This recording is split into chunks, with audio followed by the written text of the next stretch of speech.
Welcome to Closing Arguments, where Andra and I discuss the case featured in our previous full episode of Testify. These discussions will be available on our website, testifypodcast.com, as well as the El Paso Herald Post website, and to our Patreon subscribers. Today we discuss Stonewall, the murder of James Byers. If you have not yet listened to the full episode, we highly recommend that you do that first before you listen to this discussion, as the following recording will have a lot of details mentioned in this case. So spoiler alert. For this discussion, Andra invited her friend Daniel, an openly gay man that agreed to sit down with us and discuss this brutal murder and dismemberment that the suspect claimed was a matter of gay panic. At this point, we had let him read the closing arguments of the trial transcripts, which were not included in the actual episode. So be prepared to hear some additional details from the murder that were not heard before in our full episode. This is Closing Arguments. The reason we asked you here is because we really wanted an openly gay man's perspective on some of the closing arguments that were made in this particular case. So I'm just going to have you read a couple of paragraphs, and then we're just going to chit-chat about some of the dialogue involved. Okay. Bryant Vincent Russell pleaded not guilty to the charge of murder. And as Mr. Hermosillo said, yes, we have got the case boiled down to essentially the facts. The fact that, was it murder as defined for you, or was it voluntary manslaughter? Real life. You've had a glimpse of real life on one level because of the death of an individual, but you've had another glimpse of real life. That's the world of a homosexual. Now, I disagree with Mr. Hermosillo, and I'm saying that it has everything to do with the case. If you'll notice on page 3 of your charge, paragraph 4, it says, "You are instructed that you may consider all relevant facts and circumstances surrounding the killing, if any, and the previous relationship existing between the accused and the deceased. Together will all relevant facts and circumstances going to show the condition of the mind of the accused at the time of the offense, if any." I had a professor once in class that told me, as a member of the class, all of us, that more so than anything in our lives, sex governs our life, and it is the most powerful force in our life. And whether you believe that or not, you have to understand that you have to know that sex in our lives is a potent, powerful force. You see it everywhere. You see it in advertising. You see it in clothing. It's everywhere. And it's a very confusing, powerful force, especially to a young person. But let's add another factor, homosexual sex. Suddenly it's compounded, and there are that confusion and that self-image and all that concern and insecurity about yourself and your sexuality is suddenly compounded twofold, threefold, when you inject the homosexual aspect into it. We're all tormented, terrified, and frightened by sex, and you've seen a glimpse of the homosexual world. Now, Mr. Hardy Eckert will tell you that Mr. Jim Byers, the deceased, was passive and not aggressive. But I will submit to you that the world of the homosexual is certainly not passive and non-aggressive. We've grown up with idea.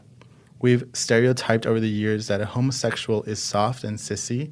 He's effeminate. He's harmless. Okay, let's stop right there for a second and talk about those paragraphs, because it starts off with the kind of assertion that sex rules everything around us, even as heterosexuals, and then somehow it's like worse or scarier or more offensive if we're talking about homosexuals. What are your thoughts, and especially the part about like adolescent sex? Is that I know now I'm asking your personal opinion, but well, yeah, I think it's definitely a sign of the times. And when he's saying his professor told him this in law school, I just wonder, that says a lot about his professor. I think. And maybe, I don't know, Freud, I'm not sure. I don't understand how he took it so to heart. And I mean, obviously, or maybe he's just, also lawyers just kind of throwing stuff out there. Exactly, see what spaghetti hits the wall, right? Absolutely, especially because at the time, maybe if they saw, at least I was reading some of the jurors, if they saw a lot of male or stereotypical hetero men in the jury they were trying maybe to play to their insecurities. I'm not sure, but it was I guess a good tactic at the time. Okay, now it says that the part where it kind of alludes to the fact that homosexuals or gay men are aggressive. Right. Now, that was another thing that kind of struck me, that we've grown up with an idea that men are, or gay men specifically are effeminate, but he's trying to paint this picture, oh, no, this gay man was very aggressive, and he was, came on to this guy, and... Well, part of that is like, how aggressive are you when you're that inebriated from alcohol? Right. Like, Which you can be. I mean, I'm not going to listen. You probably got the wrong gay man, because I'm the kind of person that tries to be in the middle of things, and I do know that there are gay men that are very aggressive when they're drunk and how they pursue men. I understand that. Right. But it's not. But according to the testimony of the defendant, Jim Byers, the victim, was on the floor crawling to get closer to him. Yeah. And he had to carry him to his bed. And put him in the bed because he was like... This is far from an active, aggressive person. No, of course. No, I think it doesn't make any sense. Like how it's clear just someone who doesn't understand the gay world and is also trying to make sure that playing on insecurities of other people. Do you think this is kind of like stereotyping the stereotype, essentially? Absolutely. Is that what it... Okay. Absolutely. I think when he's saying soft and sissy and effeminate and harmless, like, I think that also is offensive, because perhaps now more than ever, now that we're 30 years later, right, that we see that you're not necessarily have an effeminate man. Sometimes effeminate guys are straight, and sometimes uber masculine men are gay, So it's just... I think it's definitely telling. There's a part where he says, whether passive, submissive, or dominant, it's a rough, tough thing. It's a pretty brutal type of sex. It's a pretty brutal type of lifestyle. So in that same paragraph, he's contradicting himself, because he's saying whether it's passive, submissive, and then he says either way, it's brutal. I mean, he's contradicting himself right there in that paragraph. He's basically saying whether you pretend that you're passive or submissive, it's still just one of the worst things. I think he was definitely trying. Like, he says anal a lot, right, which I think is he's doing it on purpose, right? He's making sure that people are thinking about sex, and because if people go there, if people go to the sexual act, I don't know if you all have ever heard of Dan Savage, but he basically, Dan Savage always talks about this, about how people just want to think about the act, because that's how they can be disgusted and be like, oh my God, I can't believe anyone would do that. But if you take yourself away from the sexual part of it, then it's different, So I think he did it, especially 30 years ago, on purpose, making sure people think, look, anal is rough. Anal is, I don't know what kind of anal he's had, by the way. We just need to. Well, and let's be real clear, too. 30 years ago, straight people were having of anal course. sex. Since the beginning of time, people have been having since anal the sex. Greeks. Yes, so this is not just an issue with homosexual males. This is, prevalent. And even he's talking, he goes, if you'll read the next paragraph for me, says from right there, Mr. Eckert again. What page is this? I'm on page 320. Okay. Or on the bottom. Yeah. Mr. Eckert got into the next level when he started talking about erection rings, cock rings, inhalants, rush. Let's talk about homosexual sex in the nitty-gritty. It's anal intercourse, and no matter how you look at it, and no matter how you want to view yourself, a homosexual will view himself in that relationship. Whether passive, submissive, or dominant, it's a rough, tough thing. It's a pretty brutal type of sex. It's a pretty brutal type of lifestyle. So brutal. I mean... Yeah, I feel bad for his sex life. I just like... They're just to make it clear, you can have passive and submissive anal sex as well. Right. It doesn't have to be constantly yelling or giving the safe word or something like that. It's right. I think it almost makes it sound like he's confused the act of having sex, anal sex or gay sex as almost like a S&M kind of thing, which is totally separate. That you can have all sorts of different sex and different kinds of. And it's also omitting the most sensual part of any relationship or sex, the caressing or the kissing or the hugging. He's completely leaving that out and making it seem that any homosexual sex happens in a dark lair, with chains and whips and handcuffs. And I think also, well, I don't know, have either of you watched Boys in the Band? So yes. actually, so bringing that up, I'll let you listen when we get back. Sure. That's the movie that they watched right before this happened. So when we were doing research on it, Charlie and I, we watched it. We both watched the movie. They made the jury watch the entire film as well, because the way that it initially was portrayed was that Boys in the Band was a porn. That's how they they were like, oh no, this is a porno flick, and it's like, no, it's kind of campy, in fact. Very much so. And a lot of stereotypes even in the film, because it was back in the 60s. So. Yeah, I think he's clearly trying to make. Is it Byers or the suspect? The victim? The victim is Byers. Okay, Byers. Okay, so I think he was trying to make him as. He's not this innocent little effeminate victim, right? He can be aggressive, and obviously trying to make a defense for for the defendant and saying, he was aggressive, and you don't think of him as this victim. Think of him as an aggressor, and of someone who's rough and who can be a little too rough, right? So you mentioned a couple of minutes ago, you're like, well, I have friends that they get maybe intoxicated and they are maybe a little bit aggressive with their sexual conquests or, whatever their thing. So that's whether you're gay or straight. Right, of course. The alcohol is going to bring out who you are deep in the inside. Absolutely. But at the same time, you wouldn't necessarily, even in a straight relationship in that sort of situation, see somebody that would leave the scene for 3 hours and then come back and commit a crime. Well, at the end of the day, nobody deserves to get shot, stabbed, slaughtered. Like at the end of the day, I mean, nobody deserves exactly. No matter how rough you get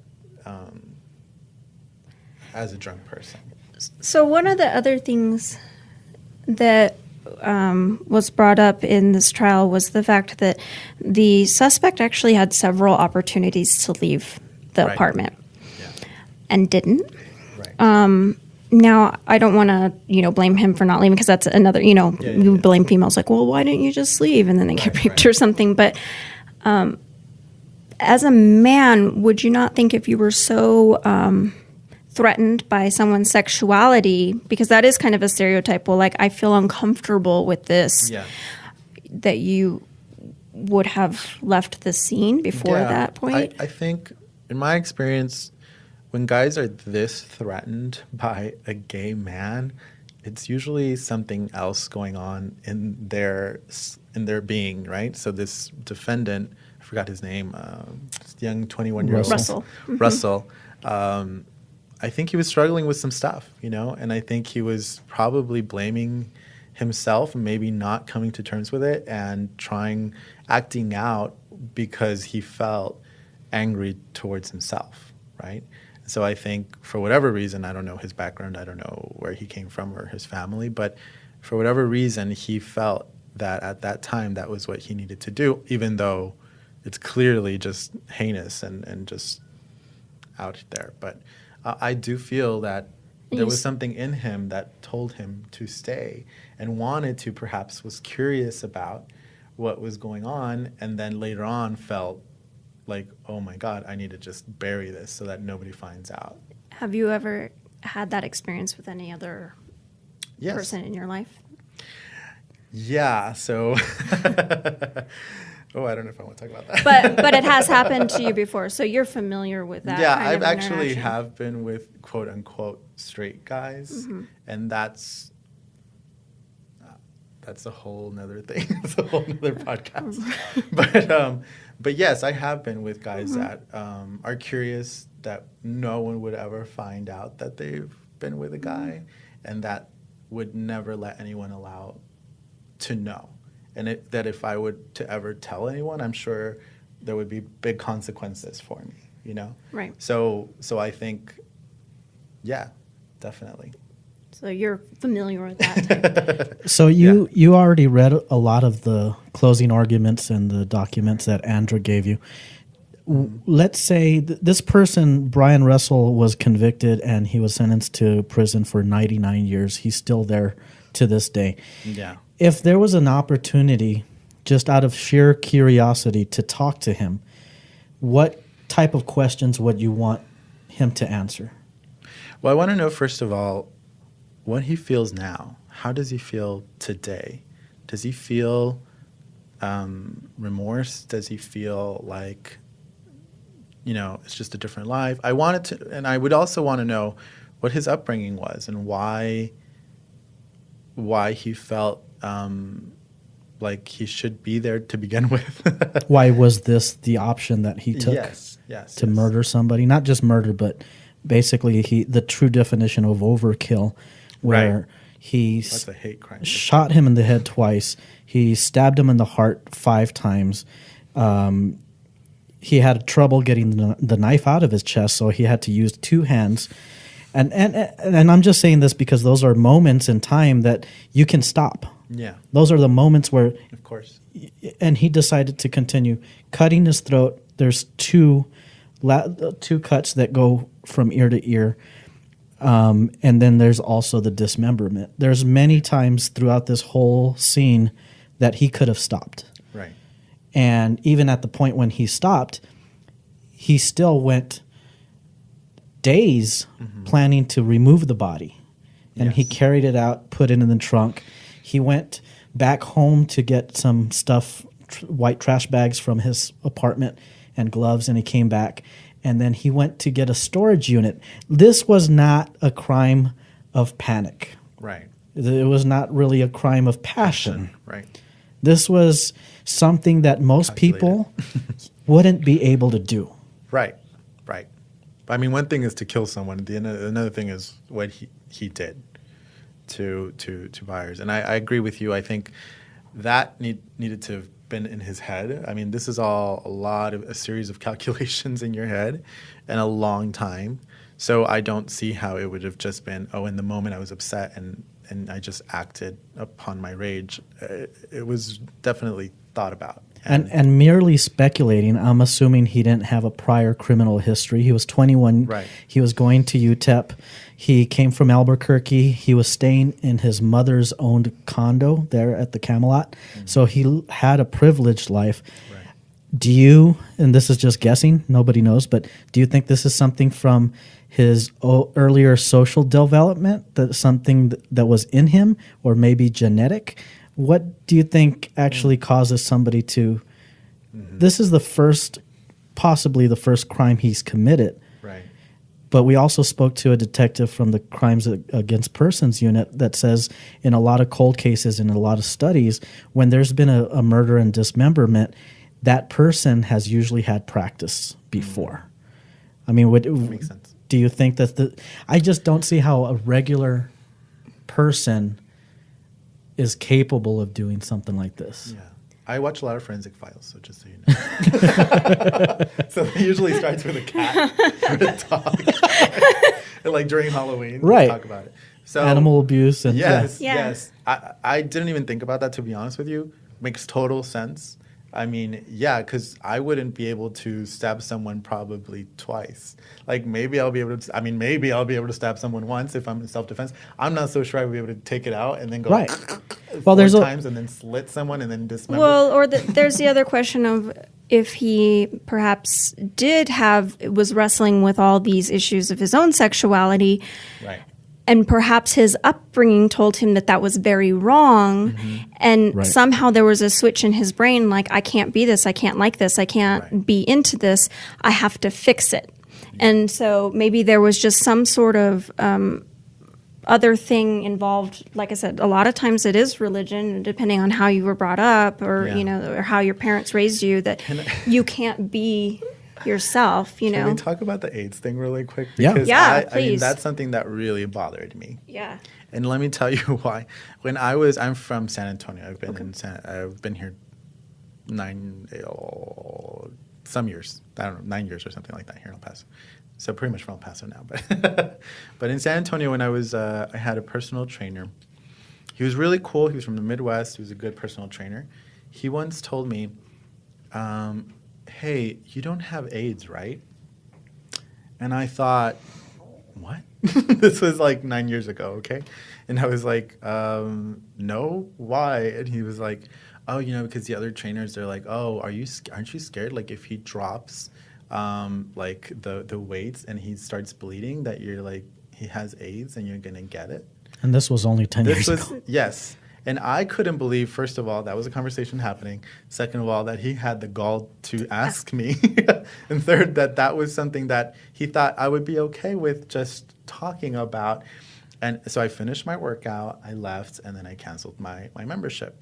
And so when I hear them talking about AIDS, which the victim did not have, as far as the medical examiner decided to not test because he didn't show any physical symptoms of somebody that would have AIDS. Yeah, he did have some like a sexually transmitted disease that they found, whenever they did the autopsy. But the ME decided not to do. And they didn't have intercourse, right? Like allegedly not. According to the suspect, the defendant, they never had sex, right. Which makes it even less of a crime of According panic. To them, right. he was never even unclothed or anything. So I don't know how he would have had knowledge that he may or may not have had.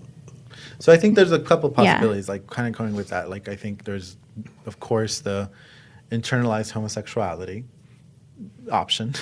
Right. And there's the option of privilege, as you mentioned, of how can you, like, you're not going to get away with this. Like, I am entitled to kill you because you're just someone who I for whatever reason, I don't know. I don't know this guy. So there could have been that of like, I'm going to kill you because so angry and getting your way or whatever. This was also, the victim was also, privileged as far as I know, you know what I mean? So he had money. So for whatever reason, he was in the social group of the defendant, right? So I don't know if the defendant was also trying, because I've had that too, where I've been in position of power, and sometimes, guys try to think, straight guys try to think like, oh, if I flirt with him,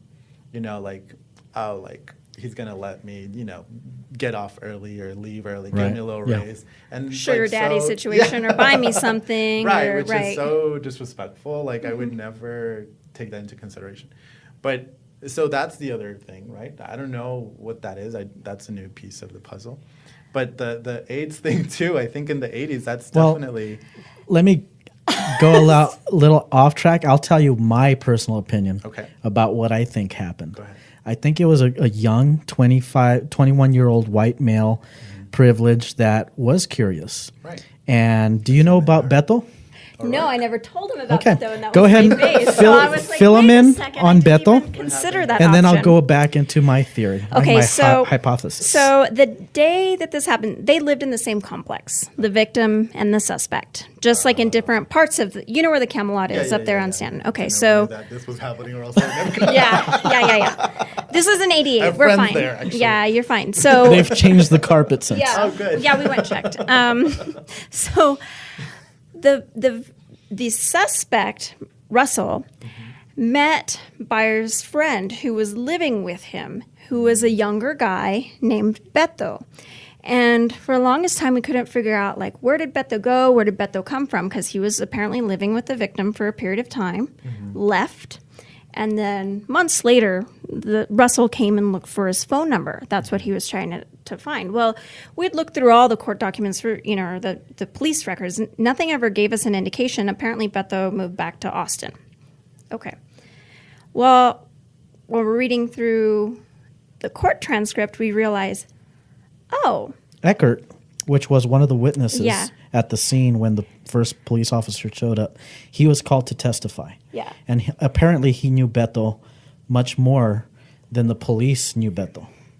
So Beto apparently was a hired prostitute that was brought from Austin, paid a daily rate, and was paid his travel back and forth, and had stayed for a couple of weeks with Mr. Byers, the victim. And he was a young man. Young man, yeah. Young Hispanic guy, and that was kind of his type. He liked the younger guys. And he apparently left after a couple of weeks. Well, while Beto was staying there, that's when he met the suspect. They had pizza together one night. And then out of nowhere, months later, he's wanting to get his phone number to call him up. That's weird. That is definitely very odd. Well, and that made me think, like, when you're saying, okay, well, maybe he knew that this kid was getting paid. I don't know. Like, maybe. Here's my thought. I think the night of the murder, I think Brian Russell came over to James Byers' house to make a night. It was 9:30 p.m. He says that he had 2 Coors and that Byers was already intoxicated, and they started watching movies.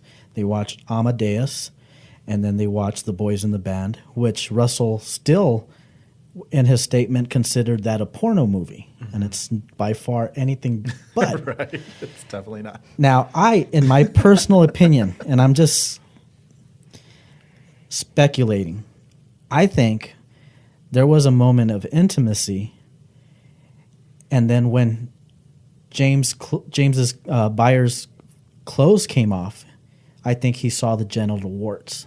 Oh. So he freaked out, maybe panicked, but he killed James. He left at that point. He got something. And he left. And then he came back hours later, and he's still upset because either I have genital warts now or I could have gotten genital warts. Right. So he gets his gun from his car. He goes back to the apartment and kills him, shoots him, stabs him, cuts his throat, and then dismembers him. And part of the dismemberment, he took off his genitals. Oh. I think that's the relevancy of why he took those off. Right. Because it clicked something in his brain that I almost got what he has. He was trying to spread AIDS. Yeah. I think that's where it came The from. irony of this being, of course, that you didn't allegedly have any sort of sexual intercourse or sexual interaction with this person who supposedly has, or that you're alleging has AIDS, or you're saying has genital warts, and yet you're fine to touch them, to cut them up, and be in their blood all over you. Right. Exactly. But you're not okay with them just not touching you. That's the part that never made sense to me. So yes, 100%. So either he already did have sex with him because at that point he thought maybe he already had AIDS, and then didn't give a fuck. Or I don't know if I can say that. Or we're talking about dismembered body parts. Feel free to use whatever language. Genitals. It's fine. Or because he just wasn't knowledgeable. Right. Honestly, like people today are still not knowledgeable. Imagine 30 years ago in '88, in the height of the AIDS epidemic in the U.S., and all of the fear that there was in America about getting AIDS. Well, and who were the people getting AIDS? Prostitutes, gay men, right? And so this is the thought, right? In the 80s is every gay man has AIDS, and especially if a prostitute, they have AIDS. They didn't have the knowledge that we have today. And even today, there's such a lack of education, especially in the region about that. And so such fear about how to deal with someone with AIDS around you, right? So I think, reading this really spoke to me because I feel like, wow, we've come a long way, I feel, in 30 years. Secondly, not so much. We haven't come a long way. My first impression is we have, and then maybe halfway so. So, but we have to keep on trucking because, this... I saw it hurts. Today, in the morning, I was leaving this office, and they had sports on the TV, and I saw Magic Johnson. And I started thinking about this, like, we have come a long way, but at the same time, I mean, we were just at the the Borderland Rainbow Center a couple weeks ago, and this is still happening. Yes. But absolutely. 30 years ago, completely different time. And I wonder, a lot of people that listen to this are probably younger. They're probably under 30. But I'm wondering if they understand what it was like then. Really understand what it was like. I watched a documentary this week, actually, about the AIDS epidemic in the 80s, because now I'm just doing research randomly. But it was these guys that worked in the Castro district in San Francisco during the 80s, during the AIDS crisis, and a lot of them did a lot of social work, or a lot of, trying to get... They were lab rats, unfortunately, but a lot of different medications coming in, because those were the best hospitals, because that was the largest concentration of the epidemic at the time, or one of the largest concentrations. And one of the things that struck out, to me, when I'm listening to them, they go, you know what? There's a lot of, men or women, especially men. I'll get to the women in a second, but they said there's a lot of men that don't understand how far we've come and how hard we've had to battle. Right. Because kids that maybe, are just turning 18 and just coming out, it's a lot easier for them. They don't have these certain stigmas attached to them that we did back in the 80s, or they don't understand how we had to get past this to even get to the point. There's still stigmas, yes, absolutely, but we've come a long way from that time. They don't understand the history of how hard which is good, by the way. I dislike that sometimes sometimes the older generation, they get stuck on, these young kids, they don't know much. Well, guess what? That led to drug abuse, which we haven't talked about. I mean, that led to drug abuse. Obviously, this Byers had issues as well, with himself. He was repressed. He wasn't out. He was an alcoholic. He didn't want anyone to know, so he would hire people so that it's not an obvious thing, And I still know people here that are a little older than me and great power that are gay. And they're not out. They don't go out.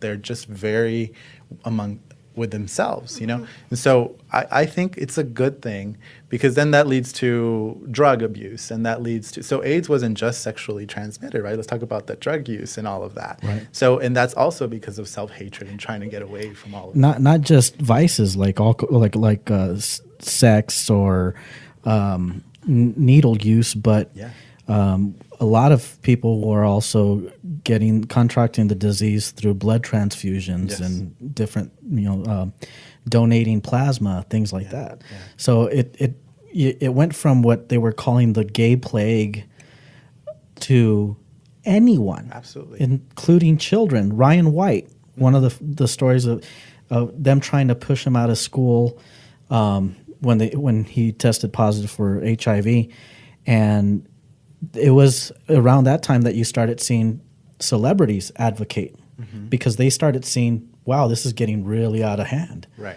And Michael Jackson. There's a lot of celebrities that started supporting a lot of these victims and creating organizations. And maybe I am that 40-year-old man that's trying to tell the younger generation, you guys don't know how easy you have it. But it's true, is that it was... A lot of the details were unknown. It took a long time to really understand how it was transmitted. I remember when I was a kid, hearing from people, don't use public restrooms. Yeah. Don't even sit on the toilet. And there's a lot of things like that, again, we're not living in the age of hiding under tables for a nuclear bomb. Right. But now we're training our students to deal with active shooters. Of course, yeah. And we the same our own epidemic. Yeah, we have. And there's constantly going to be all these things that come up over different generations. Agreed. But the whole HIV and AIDS epidemic was very scary at that time. And I agree. There's things that Ronald Reagan could have done to help increase more budget to research, but at the same time, very little was known. Yeah. And I guess maybe that was part of why they wanted to keep quiet. Absolutely. Let's also talk about that, though, because when I was in school and my teacher talked about Ronald Reagan, she never brought up the whole AIDS epidemic. She never brought up gay rights. Right. And I, with the very little knowledge that I had at that time, was like, oh, cool, I ate that shit up. And then I went back home and did some research, and I was like, oh, wait, what? Right. And so I came back the next class, and I was like, why didn't you talk about this? Why didn't you talk about that? And she was like so defensive about it. And I just think, well, how are these young people going to know if no one talks about it, right? And how are the older generations going to, we just have to. I mean, listen, I sit in between. I'm not that old. I'm not that young. Let's put it this way. It's not the first time marginalized groups are left out of the history, out of the history books. So, I'm going to read one little paragraph, and then I want to talk about something that kind of stood out to me real quick. It's actually 2 paragraphs. So, Brian, this is from the defense. It's just so we're all clear. Brian Russell entered that apartment, and he entered the world of the homosexual. Jim Byers is not going to take one of the other cassettes, one of the other videos that may depict hardcore XXX fornication. No, because what's that going to do? That's going to send the prey away. You've seen them, maybe, those movies. It's going to repel. Jim Byers did not want to repel. He wanted to ensnare. Come into my apartment. Come into my world. Here's a movie. Boys in the Band, Brian, that I want you to look at. This is my world. This is a world I want you to be part of. It takes away the lecturing and the coming on and the seduction load off Jim Byers. Now, when I read that, it plays into that entire stereotype of the gay men trying to turn all of the straight men gay. Yeah. Which for a long time was like, oh, if I'm friends with a gay man, they're going to come. And it still happens like all the time. Like, you look at our lawmakers now looking at trans bathroom things. And it's like, oh, well, they're going to sexually assault our children if they're in the same bathroom, which is kind of playing into this. Is that correct? Like, I agree because they're also mixing being homosexual with being a pedophile. Right. Which is two totally separate or being things. Homosexual with being a rapist or sexual they just can't control what it was is sexual deviancy, right? Let's talk about sexual deviancy. Like let's think about sex once again. It's think about the act, think about what is going on sexually in these people's lives. Crazy, right?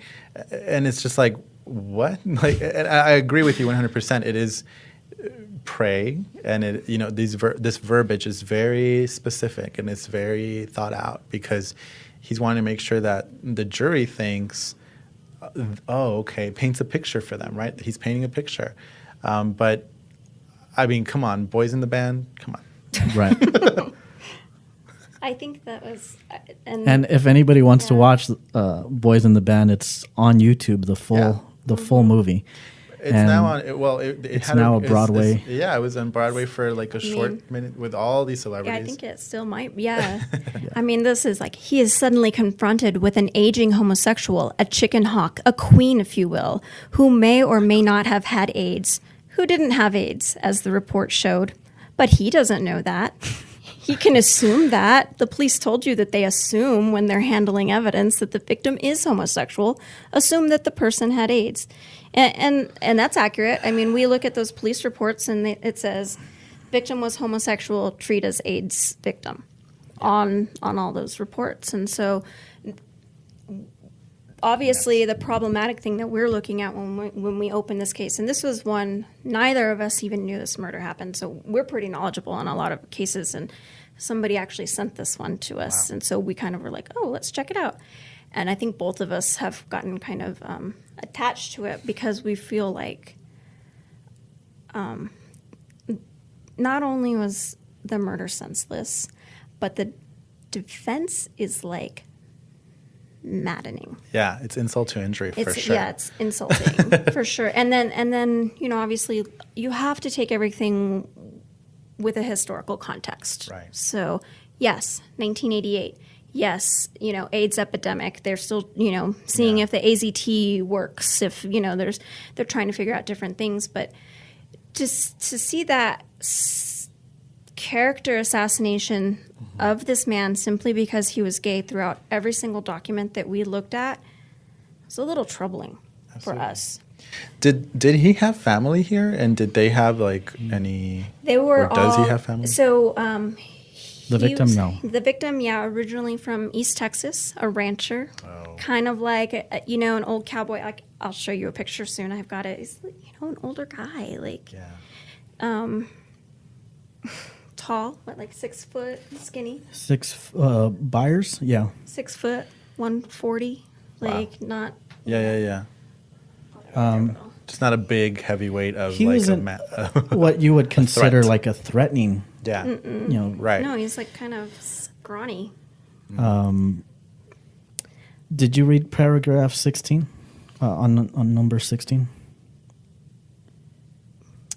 Because this kind of shows how the defense is painting this picture that the layer is really not factual at all. Can you read it? Do you want to read it or do you want me? Here, why don't you read it, Daniel? Now, it says here, where he talked about sudden passion, adequate cause, we talked about a person of ordinary temper. A person of ordinary temper through the eyes of the actor who was right there, Brian Russell, 21 years old, in that lair at that time, and suddenly finds himself tied up, caught up in a mesmerizing, surreal way in the world of the homosexual. Now, none of that is true. It's not a lair. In fact, the victim was afraid of the dark. He always kept lights on. He was claustrophobic. That's why the way I see it, that's why he liked that unit, because it was all open space. And then the defense attorney says he suddenly finds himself tied up. He was never tied up to begin with. And it wasn't suddenly, because he stayed there for hours after the advances started. But did he, though? Next paragraph. He wanted to leave. He couldn't leave. And then besides that seduction, the video seduction, there was actually physical seduction, the hands. Brian, you're beautiful. You're a beautiful person. Have a drink. I want to suck your dick. Come back to the bedroom with me. It's like painting this picture like he was unable to physically leave when, in fact, he is perhaps trying to drunk seduce him. But he never put his hands on him, physically prevented him from leaving at any time. Am I misreading this? If anything, the statement that Russell gave reversed that, because he said that he brought the victim to his bedroom. Right. But this is the other thing, okay, so let's talk about consent, because that is being brought up, right? And this is the problem sometimes where it's because, it's been news in the headlines for the past couple of months, and it's just weird how many straight guys don't understand consent until it comes to a gay man hitting on you. And then all of a sudden they understand, no, this is how consent is. Well, then do you know? Because, if they talk about being with a girl or being after a girl, it's always no, well, I don't understand. Everything is so blurry. Well, then put yourself in as the guy that's being, what do you call that when you're you're being hit on or yeah, whatever. You're being hit on. Yeah, Exactly. So then all of a sudden you're I understand consent completely. So your threshold. It's not like you're kind of now, if someone is saying to me, you're beautiful, you're a beautiful person, have a drink, I want to suck your dick. Thank you. Appreciate it. Gots to go. And let me tell you, because I've actually told my friends that I have gotten hit on by straight girls sometimes. And then I feel it's just something I don't expect at all. So when it does happen, I feel uncomfortable. Right. And I'm oh, wow, is this what a straight man feels like whenever I tell them they're good looking? But I don't prey on straight men by any means. But I do, you tell people they're beautiful sometimes. That's a compliment to anybody. I mean, a girl does it to a girl all But the time. you can pretty much tell very quickly if someone's not interested. Absolutely. And some people like the attention, and that doesn't mean they're gay either, right? They just like the attention. Like any other girl might like the attention from a guy that's not necessarily interested in that guy, right? But you might like the attention, but that's not consent for you to of course. pin me down and assault me, right? Yeah, so, two different things, of course, absolutely. So, but from what I understand, he didn't, pin him down and didn't tie him up or didn't do any of that. It would okay. But I think that from what I understand, the defense was very smart, because even though he's not saying he tied him up, he's not saying he actually tied him up. He tied him up in his web. But it could come across as a jury like, wait, was he tied up? Like It's about keywords. You know what I It's mean? about So buzzwords. He's being smart. He's being smart in what he's telling the jury because he wants them, he's painting a picture. Yeah, I mean, you're not part of an easy-going fairy world. We're talking hardcore anal sex. Right. And then, of course, the grand fear of all, AIDS and all the related problems, the sores, rectal sores, venereal sores. Yeah. Again, that's playing into, hoping that he's going to turn one of those people on that jury. Just one. That's all he needs. Mm-hmm. That doesn't Isn't agree. that an act of a demagogue? Always make sure that they fear the other. Right? Make sure that is unknown to you is feared because you don't know anything about that world. So let me paint a picture for you. This is what that world is. Fear it. And this is a terrible thing. And so, yeah, I mean, it's just, it couldn't be more blatant. This whole defense is just Like, every time I read it, I'm just like, oh, God. I'm skipping through paragraphs. I and I'm know. just like, oh. Thank you for coming in, by the way. It was like, I just couldn't sit here and talk about this defense argument with a couple of straight people. To me, it doesn't do, I can't give that perspective. And so that's the reason why I told Charlie, I was like, we have to have somebody who, like, understands, like, from a different perspective. And actually, you have given some different perspective, too, for sure. So, well, thank you so much because I do appreciate it. I mean, I agree. I think you do have to bring the voices to the table sometimes and say, well, what do you think? Because it could, change. Well, and I think that, you brought something up that's important. It's like, okay, well, there are aggressive, just like there are aggressive and non-aggressive males, that in the straight world, or even aggressive or non-aggressive females. Exactly. So, because believe me, I know some of them. I do too. Sadly, I know nothing about that. At the end of the day, a gay male is still a male, right? So it's just a different. And I mean, maybe the professor's right. Maybe sex does rule everything around us.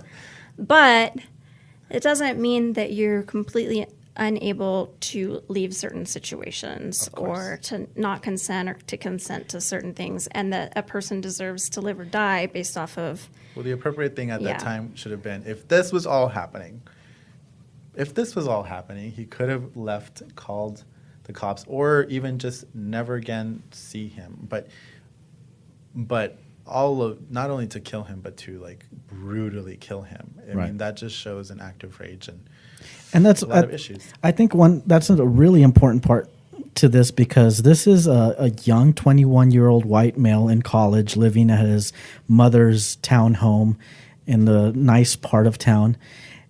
If he felt threatened, there was nothing really physically keeping him there. He could have gone to the police, and Mr. Byers would have been basically investigated for sexual assault. Right. And he decided, no, I can do something different, which led to the murder and dismemberment and now 99 years in prison. Which leads me to believe he didn't want anyone to find out. Exactly. Which leads me to believe, what are you hiding? Right. And even in the statement, the first and the second statement, he is adamant that nothing happened. That's the secret that he's really trying to make sure. Like, even in the trial, I killed you, I still never had sex with that man. I killed him, but I never had sex. Like, that is the one thing. I don't care if you think I'm a murderer, but I'm not homosexual. I'd rather be a murderer, a sadistic murderer, than admit something might have happened. Exactly. Just blows my mind. Right. There you go. Okay. I think we're good. Yeah. Thank you. I'm sorry that I was like, you're thinking you're just coming in. Hey everyone, this is Charlie Moreno. Thank you for listening to Closing Arguments. And remember, these discussions will be uploaded to our website, testifypodcast.com, as well as the El Paso Herald Post website, and will also be available to our Patreon subscribers. Once again, thank you for listening.